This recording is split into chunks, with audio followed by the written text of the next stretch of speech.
Hello and welcome back to the FC Football channel and today's Premier League preview for Game Week 20. Of course, last week, shocks came through Liverpool. Of course, they drew 0-0 at Anfield against Manchester United. They then hosted Burnley at Anfield.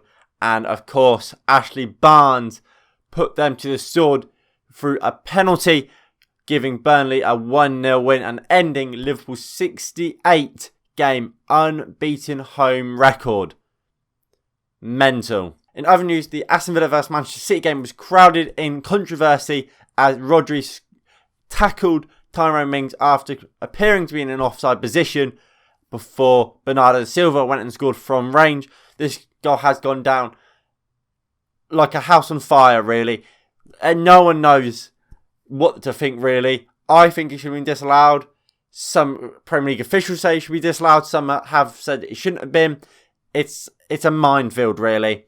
But obviously it did count, and Aston Villa faced defeat in that tie 2-0 to Manchester City. And like my video stated yesterday, Chelsea have sacked Frank Lampard. Now, let's get into this week's fixtures.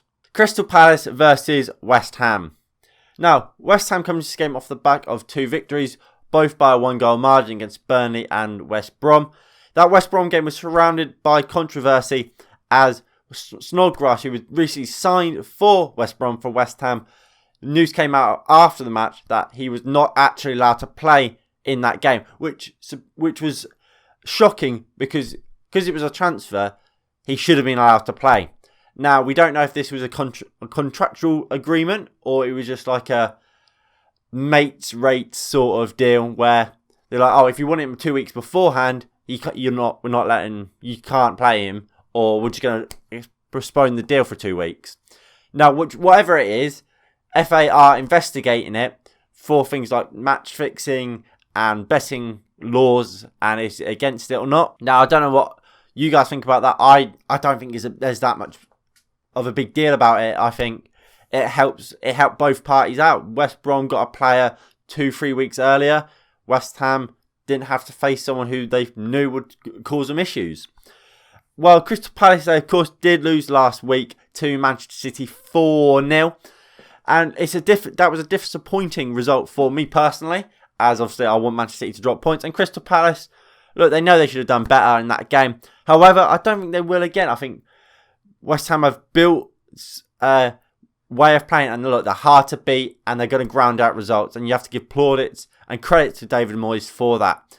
I think a lot of people, including myself, expected West Ham to struggle this year, and they haven't. And they're reaping the benefits because of it. And I think they're going to get another 1-0 win today. Newcastle United versus Leeds United. Now, Newcastle United's boss, Steve Bruce, has come over a lot of criticism recently for the way his team are playing. And I think that's bang on. I think I've said it a lot. Steve Bruce has been playing negative football and is a bad manager. He's not good enough. I think they win a lot of games on individual moments and magic from the likes of Carl Darlow and Callum Wilson. Now, Leeds, of course, lost their last game 1-0 to Brighton, while Newcastle faced defeat in both of their last 2 games, one by a 2-goal margin and one by a 3-goal margin. And I think, again, Newcastle will face defeat today. I think Leeds United play perfectly to come up against this Newcastle side. Leeds want to attack, Newcastle want to defend. So it's going to be attack versus defence, really, and Leeds can just create and find spaces out of nowhere. That's what one of their best attributes of this team is how they somehow manage to create space and find space in the box. And I think that will see them through in this game. I'm going to go for a 2-0 Leeds United win. Southampton versus Arsenal. Now, both of these teams have met in the FA Cup last weekend, with Southampton running away 1-0 victors. However, I feel like that Southampton squad was a lot stronger than the Arsenal side was. And I think both full strength Southampton, especially because of the way they press so heavily, they're going to be a little more tired. I think arguably they're the better team right now. However, Arsenal by then could have Martin Odegaard brought in from Real Madrid on a loan. And look, he could bring something new. He could bring more creativity. And it'll be exciting to see what he can bring to Arsenal if they can get that deal over the line. I think both teams will be hoping for 3 points. However, I think they will have to share the points. I'm going for a 1-1 draw. West Brom versus Manchester City. West Brom have a lot of problems for Fat Sam to solve. And I think it's going to be difficult for him. especially against this Manchester City team. Defensively, they look fantastic going forward. Again, fantastic. Like I said, they won 4-0 last time out against Crystal Palace, and then they beat Aston Villa by 2-0. However, that Aston Villa game, West Brom will draw confidence from. It was a penalty and a long-range shot that saw Man City win that game.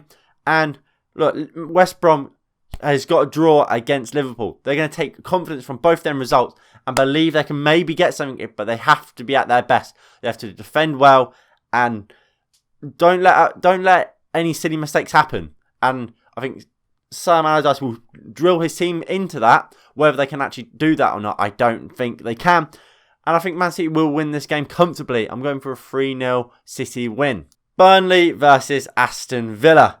Now, Aston Villa were unlucky to lose to Manchester City last weekend. However, they did follow up that defeat with a 2-0 victory over Newcastle. While, of course, Burnley magically beat Liverpool 1-0. Of course, I did do a watch-along for that. However, Burnley's game plan and tactics in that game was to sit back and try and counter-attack and play long balls to Chris Wood and Ashley Barnes to win the knockdowns and then hope they can get some forward momentum from that. And that did work. They defended well. However, I think Aston Villa, at the moment, they're better than that Liverpool side. And I think defensively they are as well. I think Aston Villa, you've got to give them a lot of credit. Tyrone Mings, Matthew Targett, Konsa and Matty Cash with Emilio Martinez have been fantastic this season. And I think they're going to do better than what that Liverpool side did. And I think Aston Villa will take all 3 points today. I'm going for a 2-0 Aston Villa win. Chelsea versus Wolves. Of course, this will be the first game without manager Frank Lampard after he was sacked. Now, Chelsea are set to appoint former Dortmund and PSG coach Thomas Tuchel. However, we don't know if this is going to be before or after this Wolves game. And I think this is a good game for Chelsea. And I think this would have been a great game for Lampard. I think Wolves are a top side. However, since Jimenez's injury, they've really struggled in front of goal. I don't think they've had a goal for it. In fact, Wolves haven't won a game since these two teams last met. And that was December 15th. This Wolves team are there for the taking. And I think if Lampard got this game, if he won it, which I think was more than capable of him doing, I think that would have been a fantastic springboard for him to save his job. Unfortunately, he hasn't, and it looks like Thomas Tuchel will come in. I think Thomas Tuchel will be able to lead his team to a win if he is there. If not, I think whoever takes charge will be able to see our victory in this game. I think, like I said, Wolves lack a goal threat.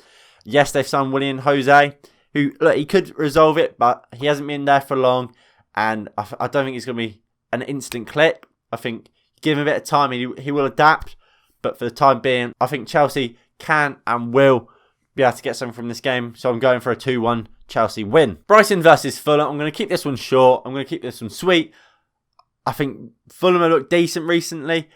Same with Brighton. Both will be confident. Both will be believing they can take 3 points. However, I think both teams will share the points. And I think both teams will realistically be happy to share the points. I do think it's going to be a 0-0 draw. Everton versus Leicester City. Both teams are in fantastic form and competing for the top 4 places. Everton currently sat in 6th place, while Leicester are in 3rd. Everton do have 2 games in hand on the majority teams above, and if they were to win both them 2 games, they can move up to 3rd if they can make 7 goals off of today's opponents, Leicester. What is huge is the fact Everton do play Leicester. I think easily Everton, if they can make, let's say, they score 3 goals, that's a 6-goal swing or instantly. So, look, it's very, very easy for Everton to make this goal difference up and move into 3rd. However, they would have to win big in this game, and I don't think they will. I think Everton will win it, though. I think it will be a 1-0 Everton win. Manchester United versus Sheffield United. Now, of course, I will be doing a watch-along and a match preview for this game, so please do tune in for that. Link will be in the description below. And obviously on my channel, so do subscribe and hit the notification bell on so you do not miss that. But Manchester United are in fantastic form. We beat Liverpool, we beat Fulham, and we drew to Liverpool as well. Bruno Fernandes, proving the hate is wrong. In big games he doesn't turn up apparently. Scores a freak in the FA Cup to see us through. And look, I think we will win today. I think we'll win it comfortably. I think we have a chance to slightly rotate before the Arsenal game. And I think we probably will rotate slightly. But I think we will still get a victory. I'm going for a 3-0 Manchester United win. Spurs versus Liverpool. Now, Liverpool are, of course, goalless in 2020 and winless as well in the Premier League.